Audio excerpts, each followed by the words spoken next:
मी मीरा एका निमशेरी भागातल्या लहानशा दुकानात सेल्स गर्ल म्हणून काम करणारी एक असामान्य स्त्री.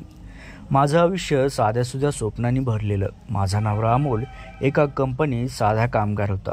आमचं छोटंसं कुटुंब, एक गोड कुटुंब होतं. मी, अमोल, आमचा 5 वर्षाचा मुलगा निरागस असा चिंटू. चिंटू आमच्या डोळ्याचं पारणं होता, पण त्याच्या नशिबात नियतीने एक मोठा अडथळा निर्माण केला होता. त्याला हृदयविकार होता आणि त्याचा जीव वाचवण्यासाठी आम्हाला 10 लाख रुपये लागणार होते. ही रक्कम आमच्यासाठी, सामान्य कुटुंबासाठी आभाळा एवढीच होती. आम्ही दिवसरात्र कष्ट करत होतो, पण पैसा जमवणं निव्वळ अशक्यच वाटत होतं. कर्ज काढायला गेलं तर कोणी द्यायलाही तयार नव्हतं, कारण आमच्याकडे गहाण ठेवण्यासाठी काहीही नव्हतं. चिंटूचा तो कोमजलेला, वेदनाने भरलेला चेहरा बघून माझं काळीज अक्षरशः तुटायचं. देवाकडे एकच प्रार्थना होती, माझ्या चिंटूला वाचव. एक दिवस दुकानाबाहेर पडताना माझ्या डोळ्यासमोर एक आलिशान गाडी थांबली. त्यातून एक अनोळखी बाई खाली उतरली. अंदाजे 50शीतली असेल, पण त्यांच्या चेहऱ्यावर श्रीमंती आणि एक गूढ शांतता होती. त्यांनी मला बोलवलं. मीरा, त्या म्हणाल्या, मी तुला ओळखते. तुझं दुकान उघडण्यापासून मी तुला पाहिलंय.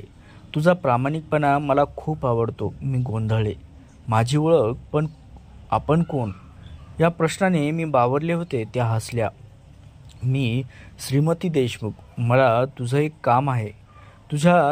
माझ्या एका दूरच्या नातेवाईकाचं घर आहे. खूप जुनं आहे, पण सुंदर देखील. तिथे कोणी राहत नाही. फक्त रोज संध्याकाळी दिवे लावायचे आहेत आणि सकाळी बंद करायचे आहेत. बाकी काही काम नाही. त्यासाठी मी तुला 50,000 रुपये देईल. माझ्या डोळ्यावर विश्वासच बसेना. 50,000 रुपये? माझ्या डोक्यात चिंटूचाच विचार होता. ही रक्कम चिंटूच्या ऑपरेशनसाठी खूप मदत करेल याचा मी विचार करू लागले. पण इतके पैसे कशासाठी? मी त्यांना शंकेनंच विचारलं. श्रीमती देशमुख यांनी माझ्याकडे पाहिलं आणि त्यांच्या डोळ्यात एक गूढ चमक दिसली. त्या घराला सवय आहे दिव्याची. ते शांत राहतं दिवे लावले तर. त्यांच्या बोलण्यात काहीतरी होतं, पण पैशाच्या गरजेमुळे मी त्यावर जास्त लक्ष दिलं नाही. मी तुला ॲड्रेस आणि चावी देते. आजपासून सुरुवात करू शकशील? त्यांनी पत्ता व चावी माझ्या हातात दिली आणि क्षणात त्या अदृश्यही झाल्या. मी अमोलला ही गोष्ट सांगितली. त्यालाही आनंद झाला, पण थोडी शंकाही आली. इतके पैसे फक्त दिवे लावण्याचे काम? काहीतरी गडबड आहे का? गडबड असती तर त्यांनी आपल्याला हे काम दिलंच नसतं.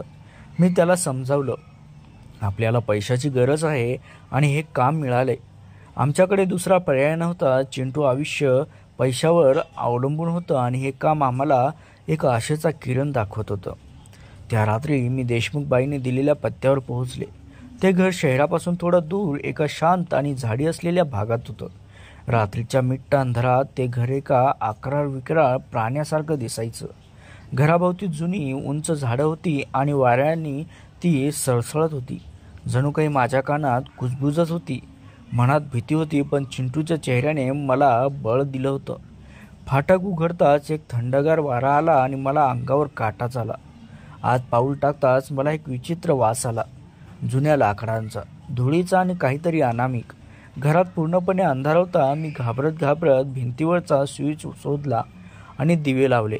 हॉलमधील झुंबर उजळले आणि त्या प्रकाशात ते घर सुंदर दिसू लागलं, पण त्यात एक गूढ भयानपणा होता. भिंतीवरची जुने चित्र, लाकडी फर्निचर, सर्व काही एका वेगळ्याच युगातील वाटत होतं. पहिल्या रात्री काही घडलं नाही. मी दिवे लावले आणि पटकन बाहेर पडले. दुसऱ्या दिवशीही तेच. हळूहळू मला त्या घरची सवय होऊ लागली, पण तरीही एक अदृश्य भीती मनात होती. मला कधीकधी घरात कुणीतरी असल्याचा भास व्हायचा. पावलं वाजल्याचा आवाज यायचा, पण मी स्वतःला समजावत होते की हा माझा गैरसमज आहे. हे घर खूप जुनं आहे, आवाज येणं साहजिक आहे, मी स्वतःला सांगत होते. एक दिवस रात्री मी दिवे लावून हॉलमधून जात असताना मला एका जुन्या फोटो फ्रेममध्ये एक फोटो दिसला. तो फोटो एका लहान मुलाचा होता, जो माझ्या चिंटूसारखा दिसत होता. त्याचे डोळे माझ्या चिंटूसारखे निरागस होते, पण चेहऱ्यावर दुःख स्पष्ट दिसत होतं. फोटोखाली निनाद असं नाव होतं. मी त्या फोटोकडे बराच वेळ बघत राहिले आणि निनादचा चेहरा माझ्या मनात घर करूनच बसला. त्या रात्री मला विचित्र असे स्वप्नही पडलं. तो निनाद नावाचा मुलगा माझ्याशी बोलत होता, रडत होता. काहीतरी सांगण्याचा प्रयत्न करत होता. त्याच्या डोळ्यात मला भीती आणि वेदना स्पष्ट दिसत होती. मला जाग आली तेव्हा मी घामाने थपथपलेली होते. स्वप्नाचा प्रभाव इतका होता की मी अस्वस्थच झाले. दुसऱ्या दिवशी मी पुन्हा त्या घरात गेले. दिवे लावले आणि मी त्या फोटोजवळ थांबले. फोटोच्या मागे काहीतरी लिहिलं होतं, पण ते दिसलं नाही. ती फोटो फ्रेम उचलून पाहिली आणि माझ्या हातातून ती निसटली. काच फुटली आणि त्यातून एक जुनी डायरी बाहेर पडली. डायरी जुनी असली तरी तिची पाने अजूनही सुव्यवस्थित होती. मी ती डायरी उघडली. ती निनादची डायरी होती. त्यात त्याने त्याच्या आयुष्यात घडलेल्या गोष्टी लिहिलेल्या होत्या. जसजसे मी ते वाचू लागले तसतसे माझ्या पायाखालची जमीन सरकू लागली. निनाद हा श्रीमती देशमुख यांचा नातू होता. त्याला माझ्या चिंटूसारखाच हृदयविकार होता आणि डायरीतील प्रत्येक शब्द निनादच्या वेदना आणि एकाकीपणाची कहाणी सांगत होतं. देशमुख बाईच्या मुलाने आणि सुनेने म्हणजे निनादच्या आईवडिलाने त्याच्या ऑपरेशनसाठी पैसे देण्यात नकार दिला होता. ते फक्त संपत्तीच्या मागे धावत होते आणि निनादकडे पूर्णपणे दुर्लक्ष करत होते. निनादची तब्येत खूप बिघडली होती. तो खूप रडायचा आणि अखेर तो उपचाराविना त्याच घरात मरण पावला. त्याच्या डायरीतील शेवटच्या पानावर त्याने लिहिलेले शब्द माझ्या काळजाला भिडले. मला न्याय हवा आहे. माझ्या आईवडिलांनी मला मारलंय. मला प्रकाशात राहायचं, अंधारात नाही. आणि त्याखाली एका बँकेचा तपशील होता. त्यात एक मोठी रक्कम जमा होती, पण ती निनादच्या आईवडिलांनी वापरली नव्हती, कारण ती फक्त निनादच्या नावे होती. मला सगळं स्पष्ट झालं. देशमुख बाईंनी मला इथे दिवे लावायला सांगितलं होतं, कारण त्यांना निनादला अंधारात ठेवायचं नव्हतं. त्यांना तो न्याय हवा होता जो त्याच्या नातवाला मिळवता आला नाही. त्यांनी मला हे काम यासाठीच दिलं होतं, कारण त्यांना माझ्यासारख्या एका गरजू बाईची मदत हवी होती, जी आपल्या मुलाला वाचवण्यासाठी धडपडत आहे. हे पैसे त्यांना चिंटूच्या ऑपरेशनसाठी द्यायचे होते. त्या घराला दिव्याची सवय होती, म्हणजे निनादला प्रकाशात राहायचं होतं. त्याला अंधारात ठेवणं देशमुख बाईला मंजूरच नव्हतं. मी तातडीने देशमुख बाईला फोन केला. मी त्यांना डायरीबद्दल सांगितलं. त्यांचे डोळे पाणावले. त्यांनी मला सर्व सत्य सांगितलं.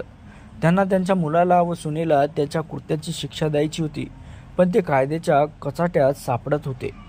त्याला भीती होती की त्यांच्या मुलाला सुनाला कळलं तर चिंटूच्या ऑपरेशनमध्ये अडचण निर्माण करतील, कारण त्यांना कोणत्याही प्रकारे चिंटू वाचलेला नको होता, ज्यामुळे निनादच्या मृत्यूचा पुरावा समोर येऊ नये. देशमुख बाईची चिंटूच्या ऑपरेशनसाठी लागणारे उर्वरित पैसेही दिले.